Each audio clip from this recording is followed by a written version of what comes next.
Chris Harvey, the chief investigator for the Secretary of State's office, showed us clipboards with medical records and voter registration forms. They were discovered in some bushes at Stonecrest Mall by a security guard earlier this month.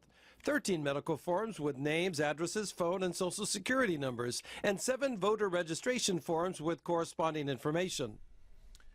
We are told time and time again until we feel as if the sides of our skull are collapsing.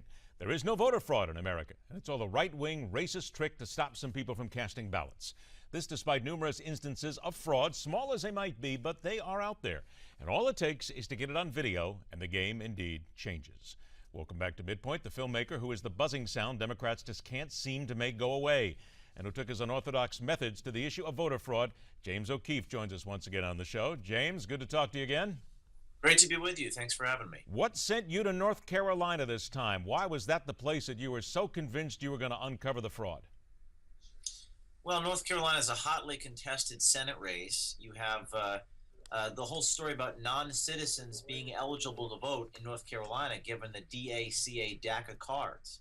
So we simply went to North Carolina, engaged in some campaign staff, and they told us to vote for non-citizens. Bless and then you. We released a video yesterday where we got offered ballots in the names of other people because there's no photo ID in North Carolina this year. So I got offered ballots in every case except one when the person actually asked me for my identification, going against the rules.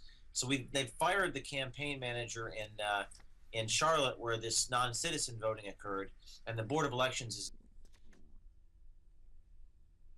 The Board of Elections is suddenly making sure that the Skype connection gets disconnected because I fear as if there may be a conspiracy. Honestly, just kidding, all right? Don't take that seriously. We're going to go ahead and try and reconnect with James O'Keefe here in just a moment. We'll get him to continue his story about what happened in North Carolina. There is a Pew Center on the state's study in 2012 found that 1 of 8 voter registrations is inaccurate, out of date, or a duplicate. So, James, now that we have you back, I would take it that that's got to be something that was sitting in your mind the entire time while you're sitting there asking people about whether or not they need to see your ID. But how did you set it up? The question that you asked, or how did you approach these people? You were disguised, I would guess, correct? No, I mean, not particularly. In fact, one person recognized me as I walked in. But we simply used inactive voters. There are over 700,000 inactive voters in North Carolina, and these are voters that haven't voted in a while. So we just walked up to the poll where the election officials were handing out ballots and said, do you have a John Miller or a Patrick Thomas?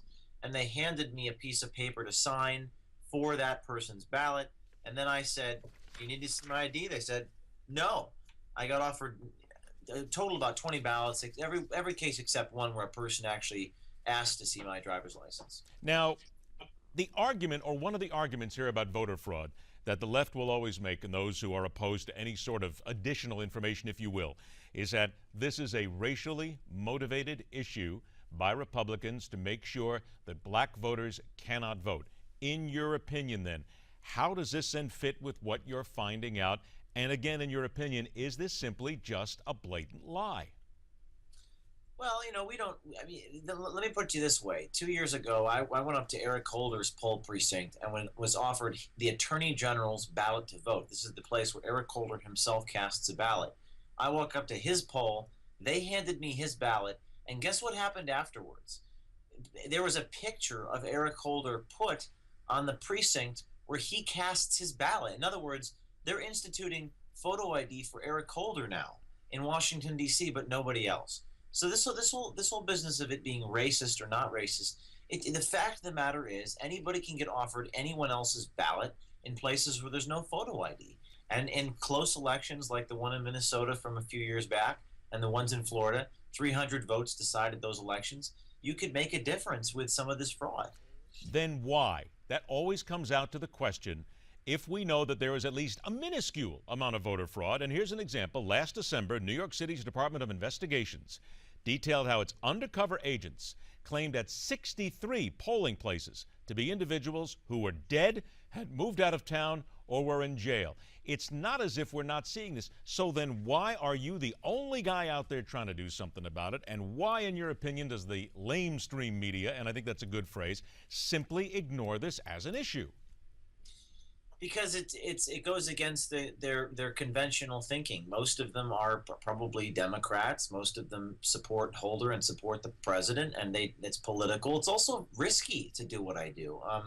We faced lawsuits. Holder himself came after me, tried to work with the New Hampshire Attorney General a few years ago to try to shut me down and have me indicted for walking into these poll locations. It's risky business to speak truth to power, and most corporate media people are not willing to do it because they're afraid of their advertisers being boycotted, etc. So it takes independent people. It takes Project Veritas, our organization, to do it. But we have exposed something important, and we have made a difference. They've actually passed legislation in New Hampshire to require photo ID today. You need to show a driver's license in New Hampshire to vote because of our video. So we're having an impact. Eric Holder was testifying before Congress. Steve King asked him about why his ballot was offered to me. So we're starting to light the fires under democracy to get people to pay attention to these issues, and we have to outrage people by showing them the way things are on videotape. Have you or anybody from your organization heard, let's say, from anybody quietly in government, from North Carolina, from the United States government, anybody who has told you to back off or else? I think they have to be careful about doing that because I would publicize that, But we did get, a week ago, Facebook did try to shut my page down. This was a day after my name was trending on Facebook. This came, of course, after our Colorado video showing a Greenpeace official telling us to harvest mail-in ballots out of the dumpster to go dumpster diving for other people's voter ballots. And then my name was trending worldwide on Facebook, which is a big deal. Facebook shut my page down. So there are attempts to silence people, to shut people down, to defame, to slander. But guess what?